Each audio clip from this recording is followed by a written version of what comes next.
आता जे निर्णय झालेले आहेत त्या निर्णयांच्या बद्दल कुठली असहमती न दर्शवता जे आपल्याला मिळालेलं आहे त्याच्यामध्ये जास्तीत जास्त चांगलं काम करण्याच्या भूमिकेमध्ये मी तरी आहे. कोण कोणाला काय म्हणाले याच्यावर मी कधी उत्तर देत नाही. माझ्या भूमिकेबद्दल बोलू शकते. धन्यवाद. इतकं टेन्शन घेतो, इतकं स्ट्रेस का घेताय पण तुम्ही? 8:55 वेळ होती ना, आम्ही थोडंसं बिफोर आलो म्हणून ठीक आहे. हा वेळ फ्लाईट वेळेवर आला असेल, 10-20 मिनिटं कव्हर केले असतील.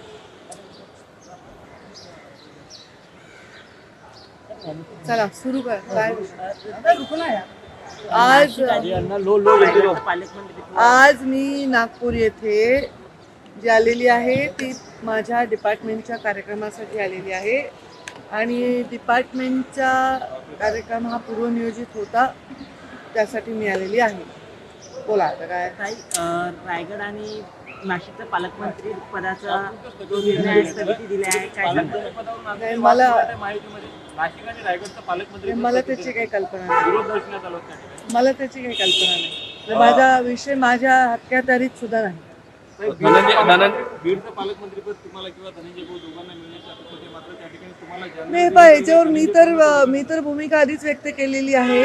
मी प्रेसमध्ये ऑलरेडी त्याच्यावर बोललेली आहे आणि आता मला जालन्याचं पालकमंत्रीपद मिळालेलं आहे. प्रचंड चांगला प्रतिसाद जालन्यातून येत आहे. बरेच लोक उत्साहात आहेत. तर मी प्रत्येक वेळी एखादी मिळालेली संधी जी आहे ती संधी एक माझ्यासाठी अनुभव समजून मी घेत असते. प्रत्येक वेळी तुम्हाला सेम काम करायला मिळतं असं नाही. जसं आता मी पूर्णतः संघटनेचं काम केलं, 5 वर्ष कुठल्याही संविधानिक पदावर नव्हते. आता मला बीडचं पालकमंत्री म्हणजे मी बीडची लेक आहे, बीडची सेवा करायची संधी मला मिळाली असती तर अजून आनंद झाला असता. बीडकरांनाही खूप आनंद झाला असता. माझा 5 वर्षाचा कार्यकाळ बीडच्या इतिहासातील सगळ्यात जास्त विकसनशील असा कार्यकाळ राहिलेला आहे, हे कोणत्याही विचारांचा व्यक्ती मान्य करेल. पण आता जे निर्णय झालेले आहेत त्या निर्णयांच्या बद्दल कुठली असहमती न दर्शवता जे आपल्याला मिळालेलं आहे त्याच्यामध्ये जास्तीत जास्त चांगलं काम करण्याच्या भूमिकेमध्ये मी तरी आहे आणि जालन्यामध्ये काम करण्यासाठी बीडमध्ये मला डबल लक्ष द्यावं लागेल. आता बीडचं तर काही पालकमंत्री अजितदादा आहेच आहेत, पण संघटना आणि पक्ष आणि बीडचे कार्यकर्ते, बीडची जनता इतके वर्षाच्या सवयीने ती सांभाळत असताना अजितदादा सुद्धा आम्हाला पूर्ण सहकार्य करतील असा विश्वास आहे. धनंजय मुंडेंचं काल दादांनी एक प्रकारे कौतुक केलं आहे. त्यांनी सगळ्या प्रश्नांना एक प्रकारे उत्तर दिलं असे त्यांनी. म्हणजे आता ह्याच्यावर मी काय उत्तर द्यायचं? मला काही माझा लॉजिकल प्रश्न मला काय माहिती आहे दोघात काय संभाषण झालं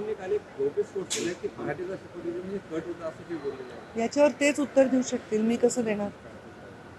कोण कोणाला काय म्हणाले याच्यावर मी कधी उत्तर देत नाही. माझ्या भूमिकेबद्दल बोलू शकते. धन्यवाद.